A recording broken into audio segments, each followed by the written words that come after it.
welcome to the stage Mr. Tony Garnett.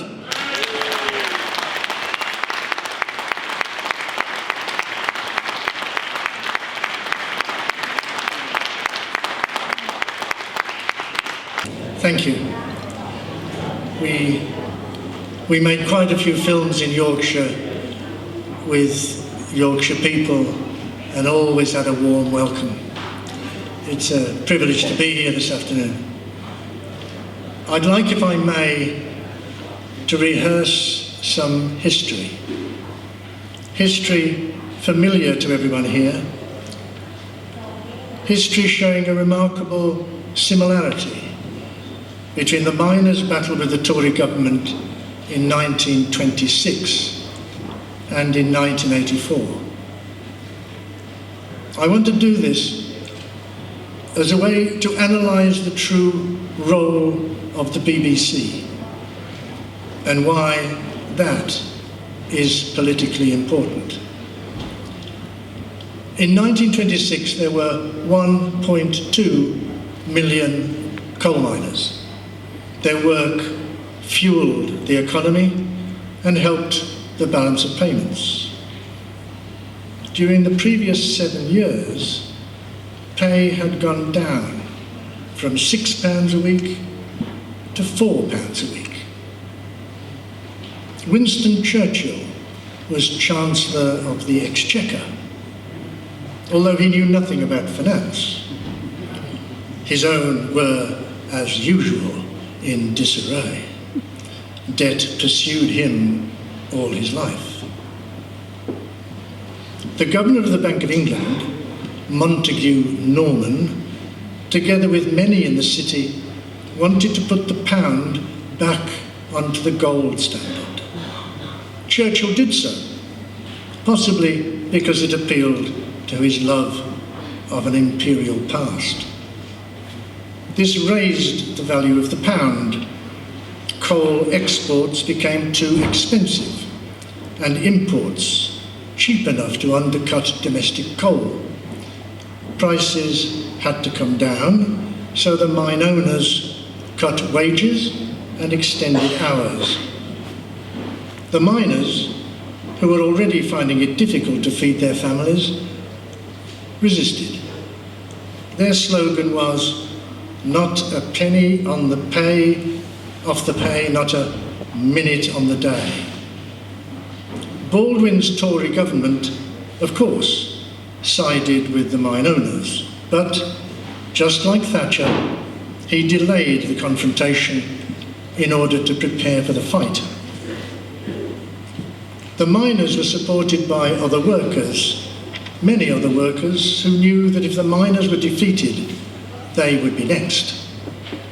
So the TUC bureaucrats reluctantly went along, worrying about militancy and revolutionary elements. The Bolshevik Revolution was still in recent memory. A general strike loomed. The press barons firmly supported the mine owners, of course. Churchill was the editor of the government newspaper, the British Gazette, and he wrote, "I do not agree that the TUC have as much right as the government to publish their side of the case." So the miners had no voice. They had no way to reach the general public, and in particular other workers, with their case. But there was a problem. There was a new device called the wireless, and it was becoming popular. The manufacturers of these devices, realizing that no one would buy their sets unless there was something to listen to, had created the British Broadcasting Company and appointed John Reith to run it. Churchill wanted to take it over. He wanted to use it for government propaganda. Baldwin, a much cannier class operative, said no. Reith could keep his BBC, providing he towed the government's anti-strike line. Baldwin knew that people would be more likely to believe what they heard if they thought it was independent, nothing to do with the mine owners or the government. So Reith retained his control, thus creating the template for the mirage of independence still proclaimed by politicians.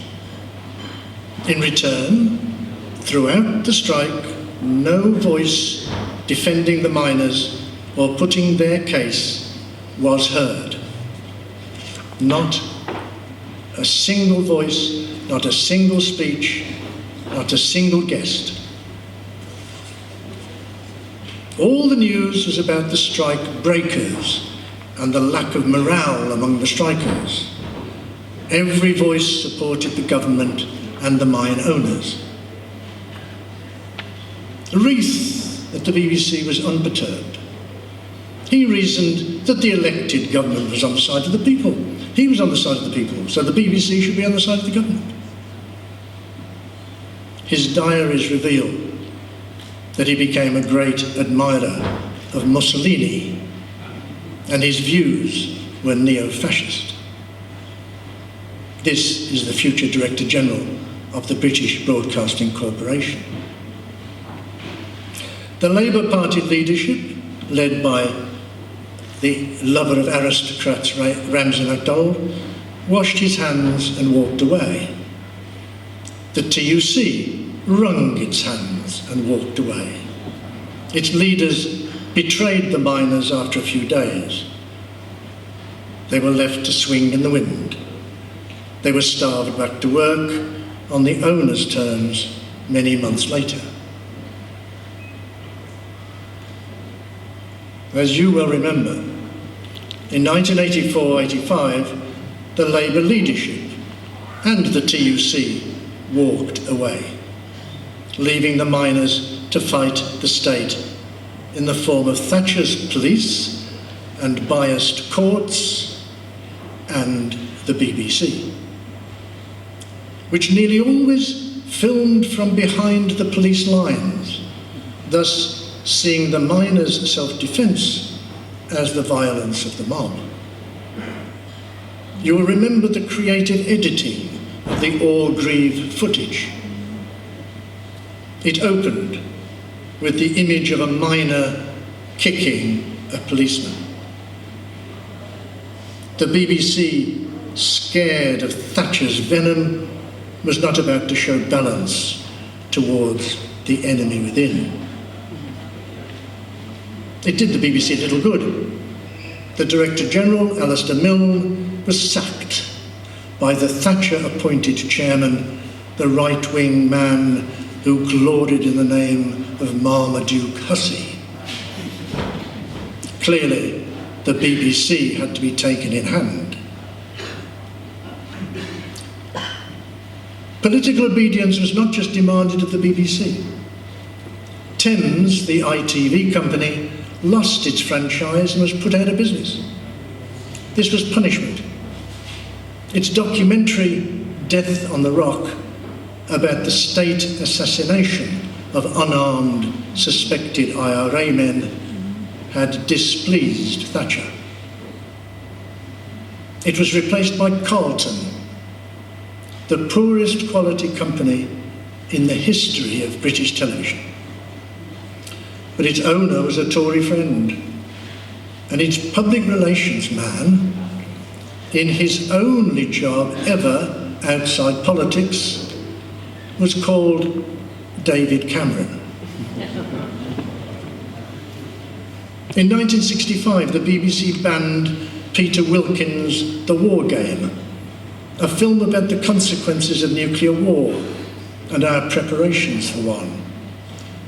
In a secret letter to the Cabinet Secretary, the chairman of the Board of Governors of the BBC wrote, "Showing the film on television might have a significant effect on public attitudes towards the policy of nuclear deterrence." Exactly what the filmmaker had intended. And the ban was renewed 16 years later, when the Director General, saying that he feared for the film's effect on people, and I quote, with limited mental intelligence. It was finally shown in 1985, by now an historical item, late at night. So that's all right then. An MI5 official had an office in Broadcasting House. He vetted applicants and refused many on political grounds. His decisions were rarely challenged by management. Even directors of drama, who had no say whatsoever over the content of the films, they were blacklisted. They couldn't work. One or two had their careers really blighted. Such was the madness of it all. It was like the Stasi in East Germany. But even more chilling were the secret reports the security services regularly gave to BBC News editors. They were background briefs about the activities of radical and subversive political groups, tracing their involvement in strikes and campaigns. So if you thought Big Brother was watching you, you might have been correct. This, after all, was what you were paying your licence fee for. They say the English ruling class invented hypocrisy. It's certainly very sophisticated. The BBC proclaims to the world, and needs to believe of itself, that it is independent of the Westminster and Whitehall establishment. Yet its very existence is predicated on funds voted by that establishment. No wonder the BBC obeys its masters when its masters deem it necessary. Its reputation for news was cemented during World War II. Official censorship was accepted by all. The public relied on the BBC and trusted it. After the war, the BBC became the centre of national life. Its authority was respected all over the world. But its chairman was a political appointment, and its funds came from Number 10. The government set the licence fee. The government decided whether the BBC should exist at all. Oh, of course, in a two-party state, there's always another party ready to take office. So both sides of the argument must be heard. This is called balance. Two politicians pretend to debate an issue under strict rules of encounter. No other views are allowed, except to trash them. Then they and the BBC producer go off for a drink together. That's called Newsnight.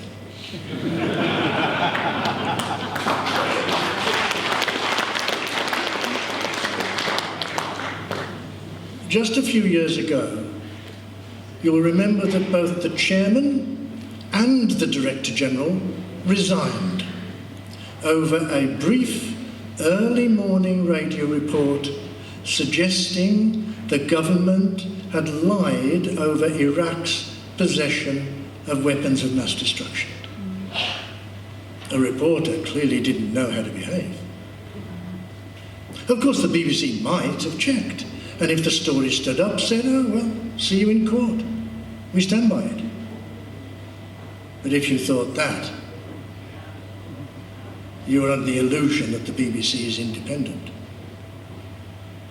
Never expect the BBC to see any question from the point of view of a worker, especially in the provinces.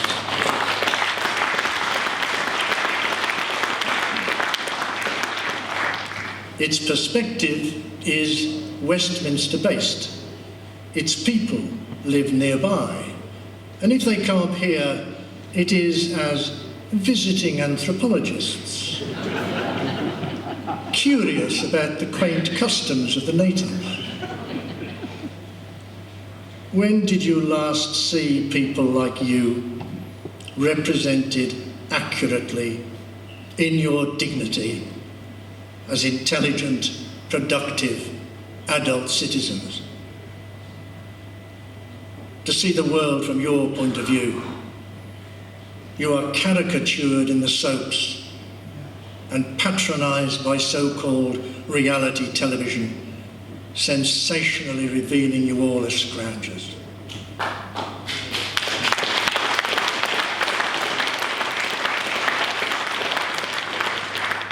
Or thugs on strike. On important matters, the voice of the BBC is the voice of the ruling class. Any disagreements you happen to see on the screen merely reveal that class in dispute with itself. During the financial meltdown after 2007, virtually all the voices on the Today programme, on every other programme, interpreting the events, and all the voices proposing possible solutions were from the city or from Wall Street, the very people who had caused it in the first place. No Marxist economists, scarcely even a Keynesian, and no trade union leader, no one with a socialist perspective. The only game in town is market fundamentalism. Now, why is this important? Because the most you can hear me anyway if there's no microphone. Is it because I've been speaking too long? You want me to go?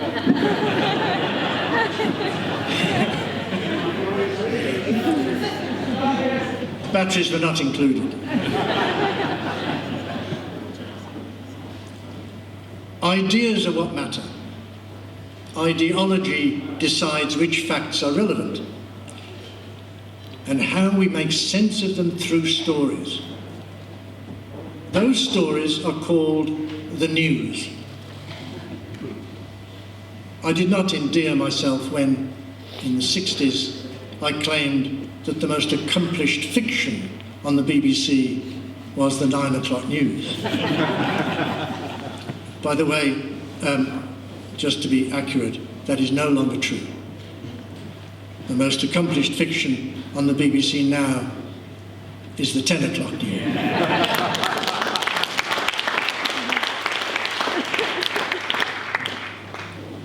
The good people who create it think, they think they're telling the truth. They try hard to be balanced, but they work within an ideological framework, the more powerful for it being unconscious. They respond to the right-wing press every morning, and they must always have an eye to the wishes of their political masters. Objective truth, even in the news, is a mirage. Attach meaning to facts, contextualize them, and you tell a story. It's an act of creation. It's what I've been doing all my life, but I've been honest about it. The people inventing the news try to persuade you that they're just telling you the truth. It's their story. Just as the story told in schools as his story is their story. They know that if they control the narrative, they control the people. The BBC is a big national achievement. Hugh Weldon, who was a great BBC character, once said to me, "The BBC is one of the great achievements of Western civilization." And I thought, there's Hugh going on again. But I think he was right. It is. It is a publicly financed institution seeking no private profit, its content free of commercials. But it occupies valuable territory which would be profitable to Murdoch and to the American media corporations if the BBC vacated it. That is why some Tories want to abolish it. But it's popular even with Tory voters, so they starve it. They brief against it and allow profit-making companies to make inroads into it, to soften it up. Then they hope to move in for the coup de grace. Think of the National Health Service as the model. They're doing the same there, under our very eyes. And because of its fine achievements, we think of the BBC as family, as part of us. But it is not ours. It does not host a national conversation. In the end, when it matters, it is owned by number 10. A democracy is worthless unless the media are free to speak truth to power. We must make the BBC ours if we want a real democracy. I want a BBC that retains its historical mission to educate, inform and entertain.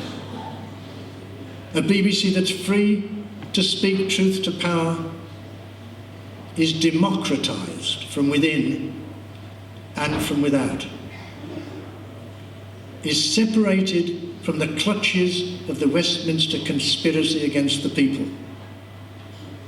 A BBC drawing together all strands of our national life and truly engaging in a national conversation. It's going to be a fight to achieve it, but it's one worth fighting. Thank you.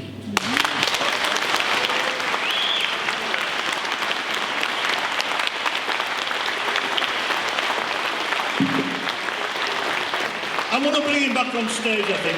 Let's come back on stage, Tony. Tony Garnett is next.